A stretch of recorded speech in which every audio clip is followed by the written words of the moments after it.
Hey, what's up? It's Jim, and today I'm going to talk about the film Desperate Living from 1977.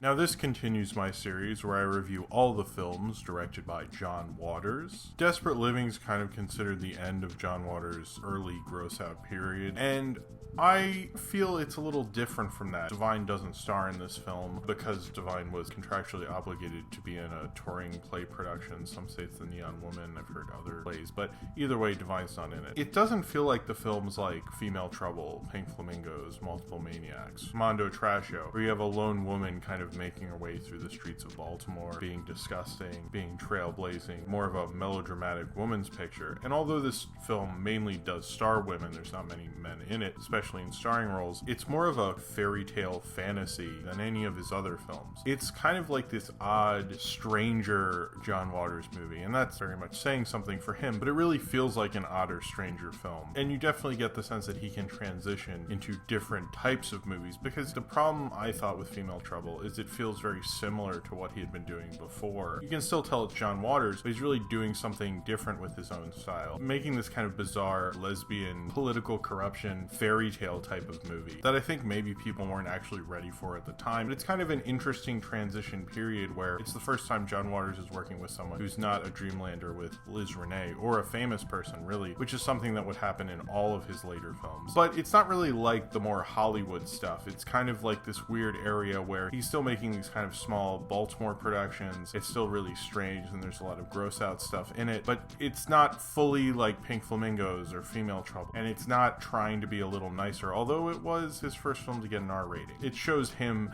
changing. It's kind of an interesting little weird transition movie from him. Shows his directorial style changing. It's like kind of an awkward change at this point, but I kind of like its awkward fairy tale change and how bizarre and strange Desperate Living can be. Peggy Graybill, played by Mink Stole, who's a suburban housewife who is a hypochondriac, and she freaks out about everything from a kid breaking her window with their baseball to someone calling up with the wrong number. But then as her maid, played by Jean Hill, Griselda, gets in a fight with her husband and then eventually sits on him, they run away to make sure the cops don't find them. And then after being accosted by a lingerie fetishist cop, find out about Mortville and go there to hide out from the police. So they go there and then they rent a room with Mole McHenry, played by Susan Lowe, and Mole's girlfriend Muffy, and live in this shack in Mortville and have to do the bidding of Queen Carlotta, played by Edith Massey, who is ruling Mortville with an iron fist and making them do all sorts of crazy things like walk backwards all day and make sure their clothes are backwards as well, and then yell at them and call them stupid, while her Princess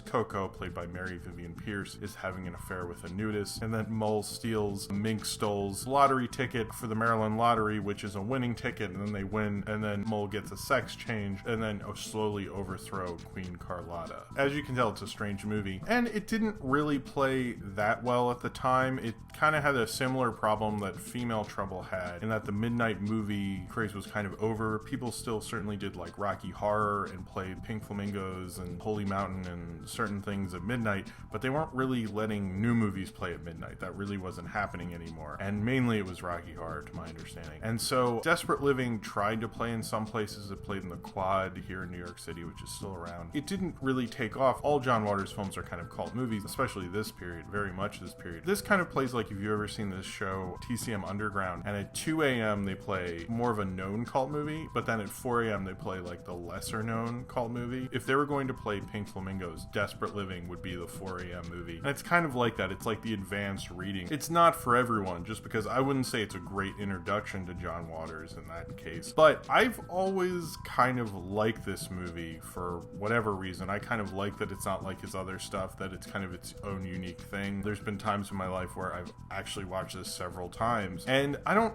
exactly know why. Maybe it's because I liked fairy tales growing up, maybe because I like that it's not like his own style while still being his own style. It's his only real fairy tale, and he often talks about how much he likes Wizard of Oz, and this is the only film that really reflects that of his whole filmography. And I kind of like Mortville, and the over-the-top performances in this film to me really work well, particularly Mink Stole, I think this is her best performance when she's yelling at how she was assassinated, when she yells at the person on the phone. Just anytime she yells at someone and is outraged, it just cracks me up. I think it's really funny. Even though Divine's not in this, when you first read that and you get into Waters, you can be disappointed. You're like, oh, no Divine, but she was still alive. Like, why wasn't she in it? Once you get into the movie, I've never really thought about it after a while. Sometimes I think about it, because Divine was supposed to play Mull McHenry, who was played by Susan Lowe instead. And I can't even imagine the part as Divine. I don't know if it really would have worked the same. When I first got into John Waters, I think I've mentioned before, I was very much into John Waters when I was in middle school and I was watching Pink Flamingos and the later stuff. And this one, I could actually find a copy of it. My local video store had it. But my friends saw it before me and they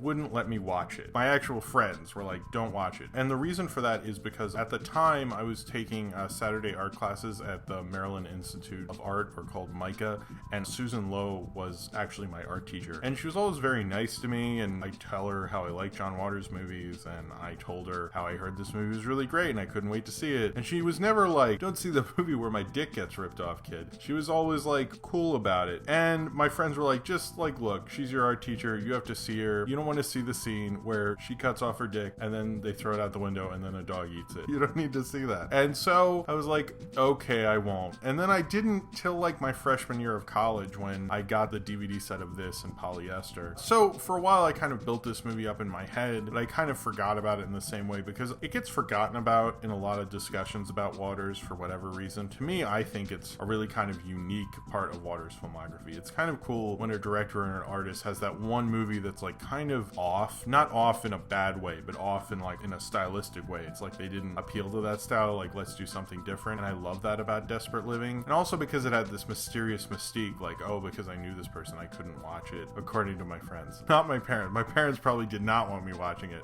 but my friends were like, we really don't want you watching it. But I eventually did see it, and I remember that Christmas break when I got it for Christmas, I ended up watching it like a bunch of times. I think I watched it a couple times sober, and then like anytime I'd come home from a party, I'd be like, let's put Desperate Living back in. I don't know why, but I watched it a lot of times because it was one of the few Waters films I hadn't seen. That was kind of my late bloomer Waters movie, really. Also because it seems so different than his other stuff, I think it appealed to me. I really do love all the performances. I like Jean Hill, who's apparently in smaller parts in Waters movies, but I never saw her in other movies as this 400-pound black woman. I like that performance a lot. I like how he still got a really great cast together, although you could doubt a Waters film, especially at the time working without Divine. Now we know he can, but I think this showed he was more than just Divine's director. Edith Massey, I love her as Queen Carlotta, where she's like, hey, stupid, when she comes out, hey, ugly, when she comes out on the bed with all these guys, that just like cracks me up. Her delivery in Mink Stoles, it's like so over the top. People have compared it to like watching little kids do a stage production, and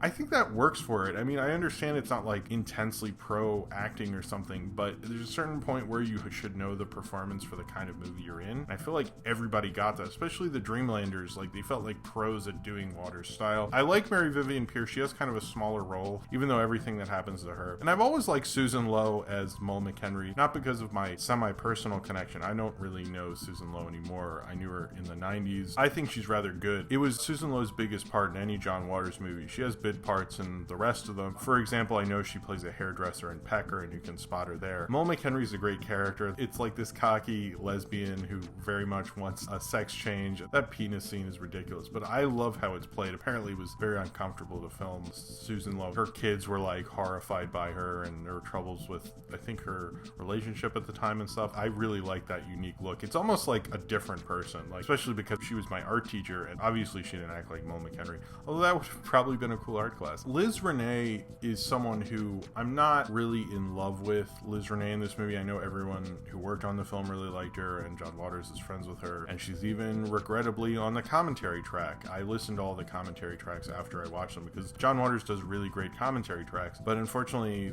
this one was with Liz Renee. It didn't sound like they were actually recorded at the same time, but they cut it in a way to make it sound that way for whatever reason. Liz Renee's like a celebrity from before I was around, and not someone who I really consider famous. To me, she's just the star of Desperate Living, and that's probably how most people know her now, I'd assume. I like her in the movie. I don't like or in the audio commentary, I was like, just let it be just John Waters. He did a good job. I think it's one of my least favorite of his commentary tracks. But Liz Renee, she was a good sport about it. She played off everyone very well. I never hear of anyone like really not like being in a John Waters movie. And she was really there early on, and I guess if anyone was going to have a problem with it, it would probably be her. But she didn't, and I think she played off everyone very well. There's kind of a unique style to the acting that everyone seems to kind of get. Really, it's more of the post Pink Flamingos movie, because Female Trouble was being made before Pink Flamingos really hit, and so they had a much larger budget, about $60,000 to make this movie. It feels like kind of a natural evolution to his more like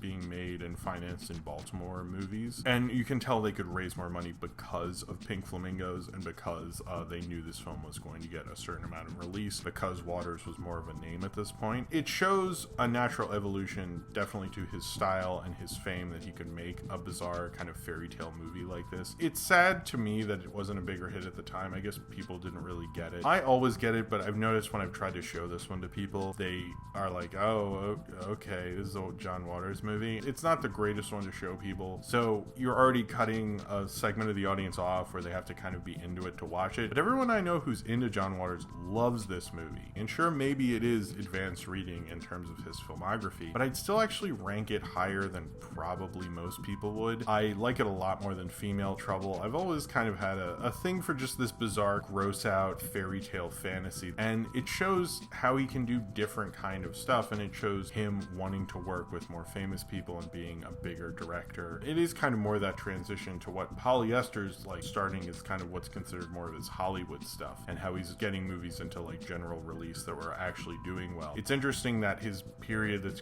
kind of considered his early gross out period, everything between Pink Flamingos and Polyester seems to have kind of been lost on the public at the time. I mean, I'm glad he was able to make these two movies. I'm more glad he made this movie. It still did like okay, it seems, but it wasn't like the hit that Pink Flamingos was. And I guess it's not as poking at you like, are you gonna throw up yet kind of stuff that you expect from Pink Flamingos, and it's very much a different kind of movie. But that's what's so cool about it. It's unique in Waters' own filmography. From someone who's already a very unique director, he made a film that's unique itself from his own unique filmography. I like Mortville. I like that he made up his own made up like bizarre fantasy city, and Queen Carlotta and Minxtall as Peggy Grable are some of the greatest joys that this film can offer you. It's a bizarre, strange one that turns a lot of people off, but it's one that I've always had a lot of fun with. The first couple times I saw it, I just loved the gross out scene. I love just seeing that dick get ripped off and eaten by a dog. But then after a few times, I just like the dialogue, I like the performances, I like the whole setup of it, I like how strange and weird it is, and I was like, man,